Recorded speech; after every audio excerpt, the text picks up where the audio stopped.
విద్యార్థులు మనసుకు నచ్చిన రంగాన్ని ఎంచుకుంటే అద్భుతాలు సృష్టించవచ్చునని ఎమ్మెల్సీ పద్మశ్రీ నారాయణరావు పేర్కొన్నారు. శుక్రవారం జగన్నాథపురంలోని అన్నవరం సత్యవతీదేవి ప్రభుత్వ బాలికల జూనియర్ కళాశాలలో mega parents and teacher meet 3.0 కార్యక్రమంలో ముఖ్య అతిథిగా పాల్గొని విద్యార్థులు, తల్లిదండ్రులు, ఉపాధ్యాయులను ఉద్దేశించి ప్రసంగించారు.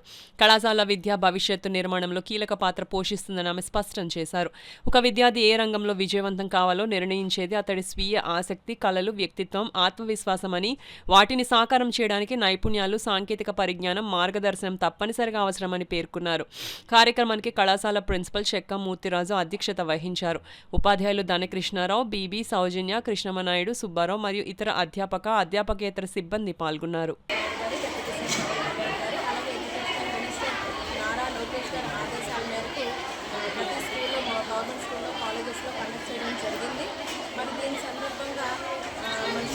ఈరోజు నేను సెలెక్ట్ చేసుకున్న స్కూల్ జగన్నాథ్పూర్ స్కూల్లో ఉన్న మున్సిపల్ గర్ల్స్ హై స్కూల్ ఒకటి, అలాగే జగన్నాథ్పూర్లో ఉన్న ఏఎస్టీ ఉమెన్స్ కాలేజ్ ఒకటి సెలెక్ట్ చేసుకోవడం జరిగింది. మరి 2 ఎడ్యుకేషన్ ఇన్స్టిట్యూషన్స్ కూడా విజిట్ చేయడం జరిగింది. ఈ స్కూల్ కాలేజెస్ 2 అయితే మాత్రం చాలా ఎక్సలెంట్గా రన్ చేస్తున్నారు. మనకి శానిటేషన్ అవనివ్వండి, క్లీన్లెస్ అవనివ్వండి, ఎడ్యుకేషన్ అవనివ్వండి, అలాగే మంచి హ్యాబిట్స్ అవనివ్వండి, అంతా కూడా స్టూడెంట్స్ అందరూ కూడా చాలా చక్కగా చదువుకుంటున్నారు. We are very much interest. అలాగే రాష్ట్ర ప్రభుత్వం అయితే మాత్రం ఎడ్యుకేషన్ని ఫస్ట్ ప్రయారిటీగా పెట్టుకుంది. స్కూల్ స్టూడెంట్స్కి అయితే టెక్స్ట్ బుక్స్ అన్నీ కూడా బైలింగ్వల్గా ఇవ్వడం జరిగింది. అంటే ఇంగ్లీష్ అండ్ తెలుగు మీడియంగా దానికి తెలియచేయడం జరిగింది. అంటే పిల్లలు కానీ ఏదైనా ఇంగ్లీష్లో చదవడానికి ఇబ్బంది కానీ కలిగితే తెలుగులో చదివి దాన్ని అర్థం చేసుకోగలుగుతున్నారు. అలాగే అసెస్మెంట్స్ ఇవ్వడం జరిగింది.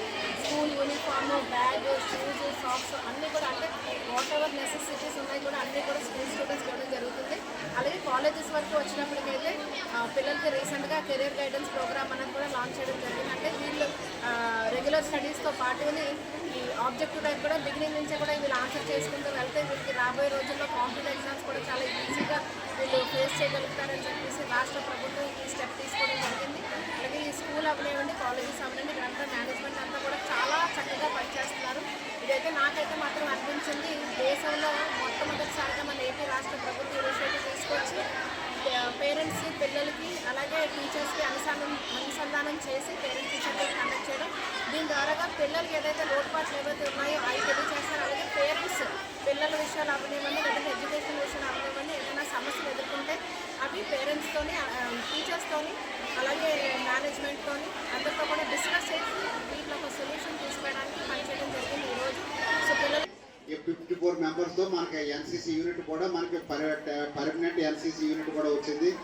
తర్వాత నెక్స్ట్ గేమ్స్ అండ్ స్పోర్ట్స్లో కూడా నేషనల్స్కి వెళ్ళిన పిల్లలు కూడా ఉన్నారు, నేషనల్స్ ఆడుతున్నారు. మనకి పీడీ లేకపోయినా కూడా స్టాఫ్ అందరూ ఎంకరేజ్మెంట్తో వీళ్ళు అప్పుడే రగ్బీ అయితేనేమి, ఆర్చరీ అయితేనేమి, తర్వాత వెయిట్ లిఫ్టింగ్ అయితేనేమి, రెజ్లింగ్ అయితేనేమి, అన్నింటిలోనూ కూడా నేషనల్స్కి వెళ్ళిన ప్లేయర్స్ అందరూ ఉన్నారు.